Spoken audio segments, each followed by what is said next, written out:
Stay with Reverend Don. And I want to thank everyone who is joining us.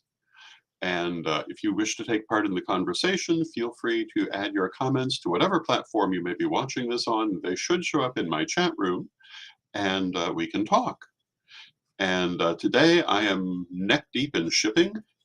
I am shipping out the statuary and jewelry that people have purchased. Also, Sir Ed is shipping out books. Hello to Ravenwolf in the chat room. Good to see you. Um, and you can kind of see the stack behind me that's being put together for mailing this afternoon. Um, so very, very busy here. I was just speaking with Cosmo, my partner in Library of Horror, and assuring him that things will be less hectic soon. Right now, I have been totally focused on the quote sale of my life end quote. Hello to Stormy Lee in the chat room. That's a lovely name. Um, and yeah, we've been very, very busy. We're almost down to the end. You can see my bookshelves emptying out. Many of my books have been sold online. Some have been sold privately. Others are going to local bookstores. 10,000 volumes was a lot to go through. And we're not quite at the end yet, but we're getting there. And hello to Cheryl May in the chat room. Good to see you. There are still a lot of things going up online. Check Sir Ed's Facebook page at facebook.com/EdAHubbard for the sale of books. Check my Facebook page, facebook.com/Rev Don Lewis for jewelry and altar items. Cheryl May asks, how much are the books? It depends on the book. I believe a number of them are being put up in groups. I think they're pretty decently priced. And if you go to Sir Edward's page, you can see for yourself. I know that with the jewelry, people have told me that I certainly could have priced it higher, and I certainly could have done. But I wanted to see it go to people that would appreciate it, people that were part of the tradition or otherwise involved in our projects. Cheryl Macy says she's from Calgary. Lovely to have you joining us. We do ship. We can ship there, but outside of the United States, I think we're probably going to have to ask for shipping. And in fact, what Edward's doing with the books, I'm not completely certain. With the jewelry, I have been including shipping within the United States. And yeah, that's where we're at. We're going through so many things, and it's a little overwhelming. Of course, there are things I'm keeping. And it's going to be a very different thing not to have all this stuff. And I'm actually kind of looking forward to it. You know, one of the things I was thinking, oh, hello to Mary in the chat room. And I was thinking, you know, this really is the end of my second Saturn return. And I always tell people that you know, Saturn return will put you where you're supposed to be. And that it's relatively painless if you don't fight it. And I'm moving on the assumption that at least in part is what is happening here. I've said several times I felt like this was the hand of spirit moving me. And I believe that it's also part of that Saturn return, that I'm going where I'm supposed to be, not necessarily where I thought I would be. And I'm okay with that. In my first Saturn return, more or less 30 years ago, you know, they're not a moment, they're a process. But I would have to say that I did fight the changes, and it was very difficult. And I think that's generally true if you fight the changes. This time, I kind of feel like I'm just riding the wave. Hello to Bradley in the chat room. Thank you so much for all your support, Bradley. Thank you, everyone, for all your support. We have a box for you, Bradley, right behind me. And, you know, it's been wonderful to see these things going to people that I know and care about. You know, I think I remarked the other day that had I simply died, I don't know what would have happened to them. They may have simply been dispersed, not necessarily to the people that I know and care about and am happy to see get them. So I feel like this is a good thing. People are asking about the move and when they can come and see me in Danville. So if you're interested in coming to see me in Danville, I should be settled by June 9th, I think, enough to receive guests. Jesse says hello in the chat room. Hello, Jesse. Jesse is very excited to get the 1888 edition of The Fairy Queen and all the other treasures. Thank you, Jesse. I'm glad to know that. We also have a box of jewelry for you. Jesse has been very supportive, and you know, this library did have a number of very rare books. The 1888 Fairy Queen uh, was definitely one. I'm very happy to see Jesse get it. One of the things, moving off into the field to the left, um, about Dorothy Clutterbuck, the teacher of Gerald Gardner. A lot of people have tried to make out that she could not have been pagan, notably the book Triumph of the Moon. And one of the things that Triumph of the Moon attempted to claim is that her diaries showed that she could not be pagan because they were not pagan oriented. However, those diaries, significant excerpts have since been published, which tell a very different story. It's full of hymns and odes to pagan deities, and a lot of them to the Fairy Queen. And today, I don't know that a lot of people realize that in the late 1800s and early 1900s, a lot of people felt that the Fairy Queen in folklore was a synonym for goddess. All those poems to the Fairy Queen, when you consider that she obviously had studied these matters, which we know from other sources, they're pretty much a smoking gun. And if they're not, deities such as Aurora and others who are referenced in that diary, and also, for example, in the works of Leland, are a pretty strong case. There are also a lot of other things.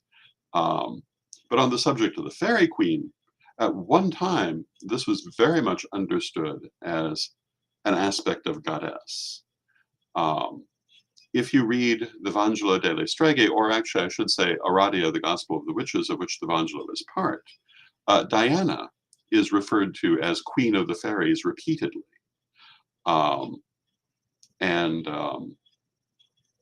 This used to be a big thing, less so now.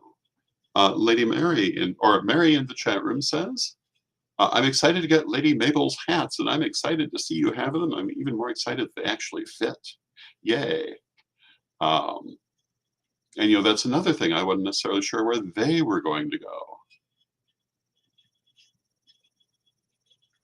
And Ravenwolf in the chat room remarks that it's weird how there was a question of what exactly does a pagan look like, or rather, how are we meant to look?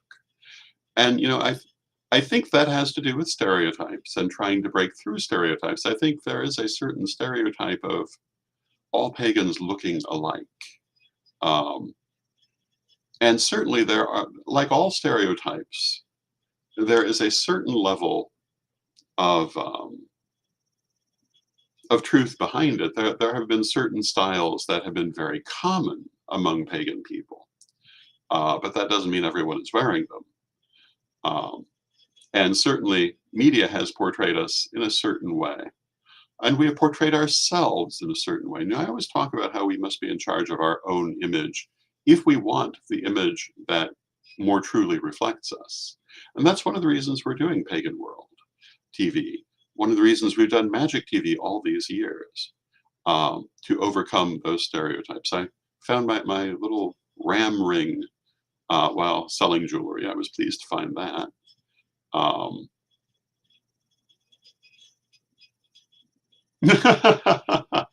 And Mary says, yes, we're short with no beards and hairy feet. But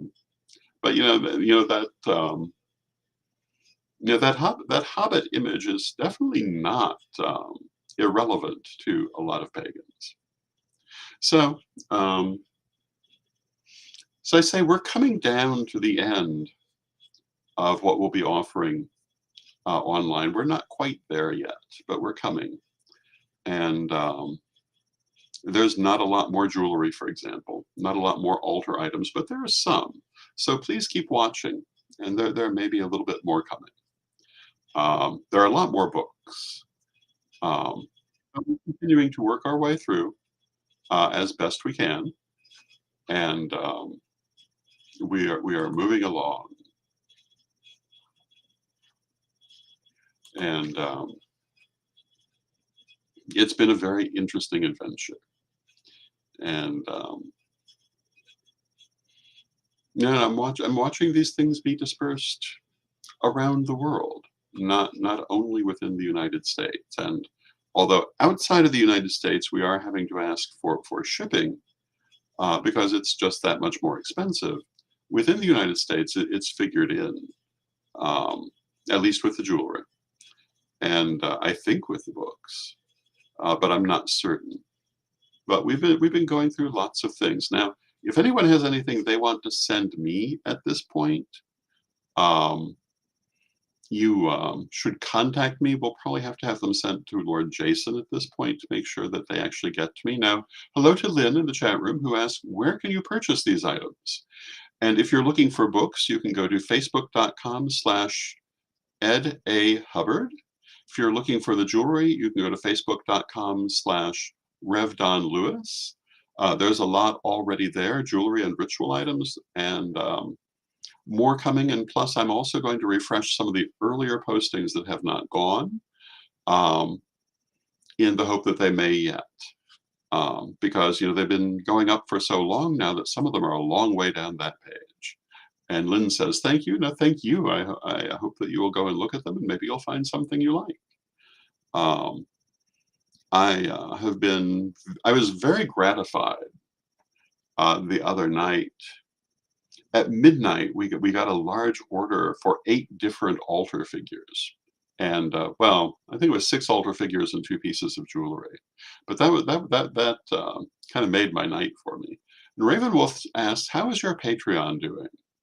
Well, we'll be having the chat room tonight on Patreon, as we are now doing. Um, Once this move is complete, I plan to really supercharge the Patreon. Right now, like everything else in my life, it's kind of behind the move. Um, but yeah, I need to pay more attention to that, and I hope to build it up still more. I'm hoping to have it be the first place that I post artwork and other creative pursuits. But obviously, I've not been doing any of that while I've been selling off the collections of my lifetime. But it's still done well, and I'm very grateful for all my patrons. And I am hoping to make that a much more active site in the future. And if you're interested in my Patreon, you can find it at revdonlewis.com. And Ravenwolf says, "I will help you advertise Patreon when you're set to go." Thank you, Ravenwolf. And of course, I have a good number of patrons already. But as I say, I do plan to up the content considerably once I'm able to focus on something other than moving. And I'm grateful for people's patience while I go through that. We have the Library of Horror returning very soon to Pagan World TV. I'm looking forward to that. The first film, Michael says, "I like the chair behind you." Thank you, Michael. I'm not sure I could ship that. Storm Lee asks, "Where can I find the jewelry again?" Facebook.com/Rev Don Lewis. And it's there. It's occasionally interrupted by other postings and photos. It goes down quite a long way. I have been removing pieces for the most part once they're sold, so what's left is mostly available. And let me just have a quick look at that page.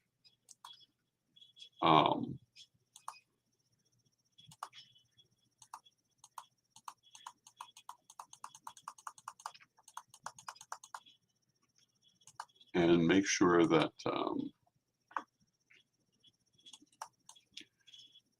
right at the top, you'll see this program, then you'll see a Mother's Day post honoring my mother, and then you'll see Nabamun hunting birds.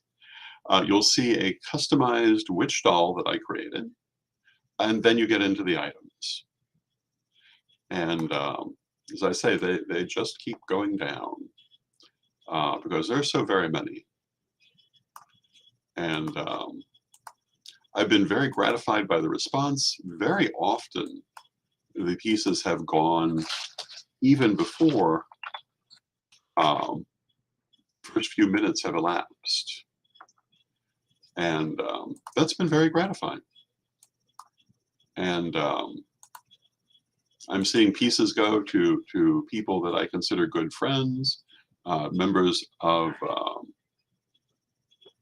the Karelian clergy. Hello to Jeffrey in the chat room. And Jeffrey says a possible shortcut is clicking on photos to see the listings. Oh, that's right. If you go to my page and you click on photos, that may actually give it to you faster than going down the page, because there are so many of them. My late mother left over 400 pieces of jewelry, in addition to which there is also jewelry from my personal collection, a large amount of Lady Crystal's jewelry, and some of the various pieces of jewelry belonged either to my grandmother or great-grandmother Caroline, who founded the Karelian tradition, before they came into my mother's possession, before they came into my possession. And I think the last of Caroline's pieces that we're going to offer has gone, but I'm not certain about that. There may yet be something, but we are keeping the best pieces, of course. We are keeping a few pieces of my grandmother's jewelry. We're keeping some of Caroline's. We're keeping some of my mother's. But, you know, when we're talking about hundreds of pieces, we now are keeping just a few. The same with my library. I'm probably going to have 2 bookcases at the end that I will take with me. And that will comprise the books that I cannot find the information easily online. We're also taking books that will be of use to Pagan World TV in creating things like memes and possibly programs. One of the things that you see behind me here was the Encyclopedia of the Bizarre. And this was full of true stories that qualified as bizarre. And I've been thinking that if we were to use that for research to base a future program on, that it might be a fruitful occupation. Certainly not just to copy, but to begin, because it contains stories you will never find anywhere else. It was published in the early 70s. They're all written in a sensational tabloid style, but you know there are stories so obscure now, going back hundreds of years in some cases.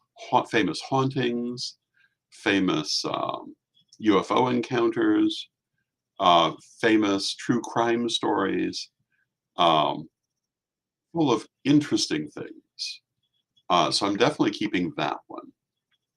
And yeah, there are a number of things that I will be keeping. And one of the things that will be happening is that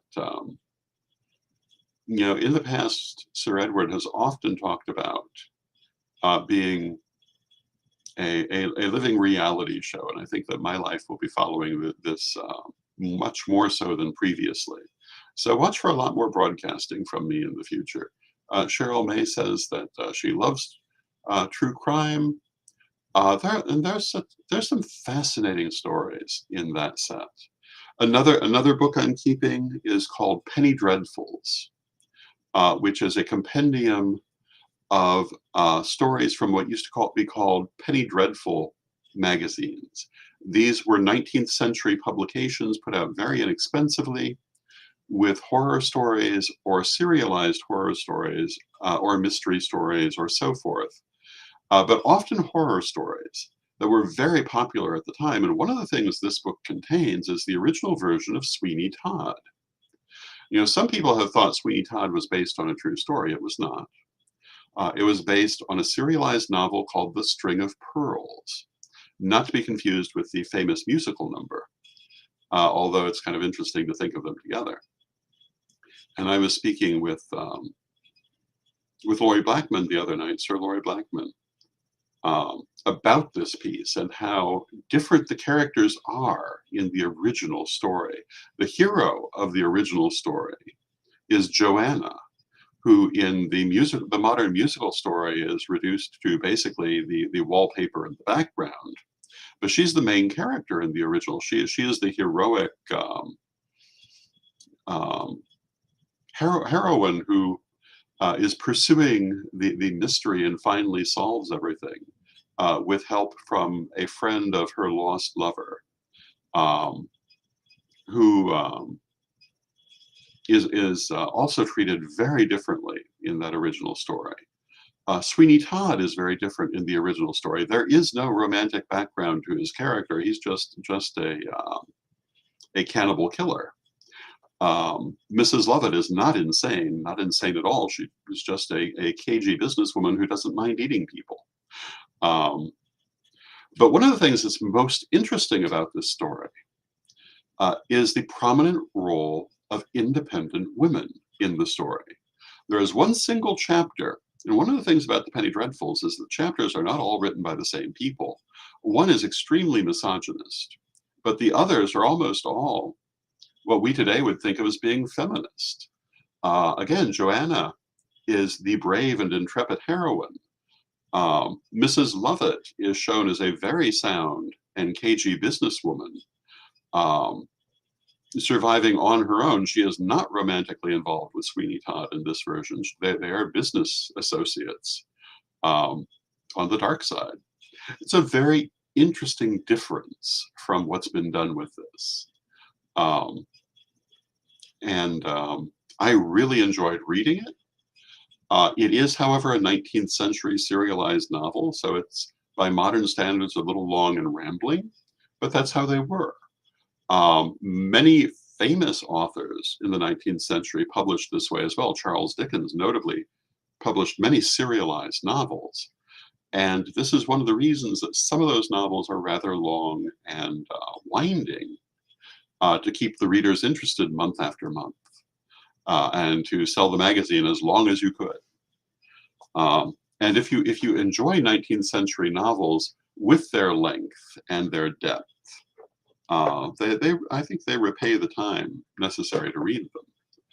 One of the other things that's very interesting are the Russian novels of this period, which are even longer and even more deep than English language 19th century novels. If you've ever tried to read a 19th century Russian novel, you'll know exactly what I'm talking about. And by modern standards, they're much less focused and much longer than most of what is produced now. But if you were reading them through a Russian winter, that was probably highly desirable. And they provide a very interesting picture of that society that I don't think you could get anywhere else. I was reading Anya Karenina at one point. Never got through the whole thing because it's a Russian novel. But I got through quite a bit of it, and it was interesting because they're talking about aspects of 19th century Russian life I would never have imagined. And if you watch like the dramatic adaptations of Anya Karenina, you don't get those details. They cut them out because, of course, they're long and rambling. They just give you that main story, but in the novel, there are many other stories going on.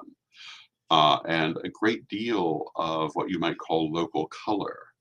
And this is the joy of a Russian novel. If you read ancient Roman novels, it's even more so. They often have chapter after chapter of barely related content that was the mode for this sort of writing for a very long time. The idea of our modern, very focused writing is very modern.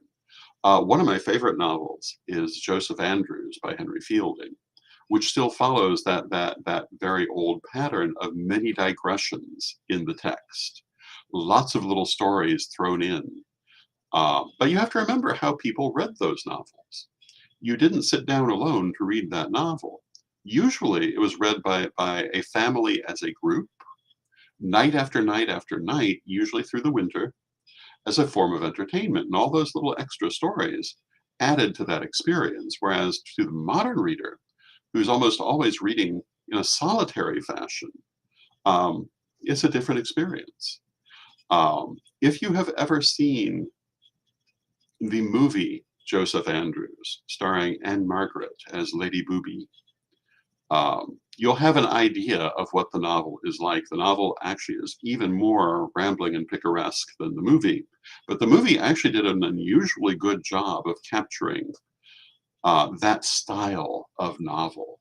And I found it incredibly entertaining. I saw it not long after it came out, while I was still a teenager. And I thought it was absolutely charming. And the original novel is also. But you have to take it for what it is, a 19th century novel. If you have ever seen or read Joseph Andrews, you will know that it was basically a reply to a novel called Pamela. It was one of several replies to Pamela, which is often said to be the first modern novel. And Jesse says, we've made a family habit of reading aloud. Nothing Russian yet, but we have a good long series. We love a good long series of books, and that's wonderful.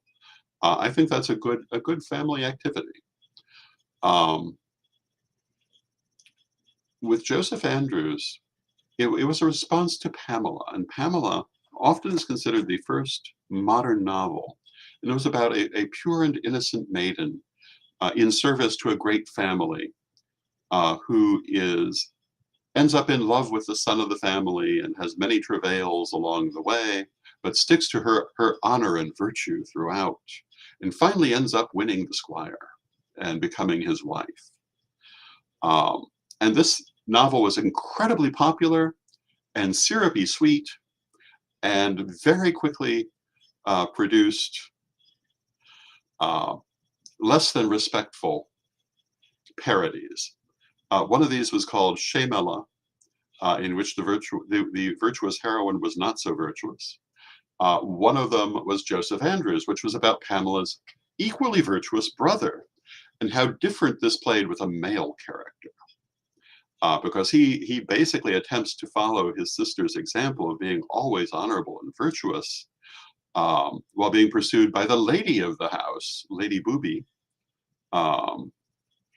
and all of the misadventures he goes through while trying to be an honorable person, finally to get to a happy outcome. I can't say I've ever read Pamela. I've read extracts of Pamela, but I love Joseph Andrews. It's immensely entertaining and very funny. But it's one of those things that's even funnier if you know the story behind it.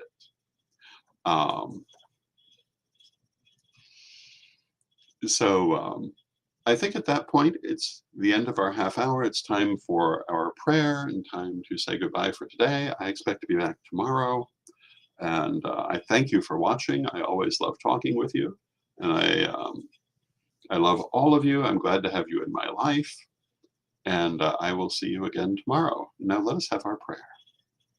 Divine Mother Goddess, Divine Father God, beloved ancestors, we ask you to be with us and to guide us as we go forward. Help us to know what is of true worth in our lives and what is not.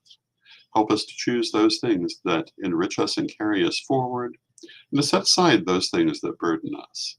Help us to know our true friends from those who perhaps are not true, and to bond tightly to those who are true friends. Beloved Mother Goddess, beloved Father God, we thank you.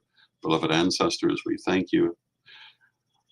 With great love and with respect, may the blessing be upon you now and always. And I thank you again for watching. I love you all, and may the blessing be upon you now and always.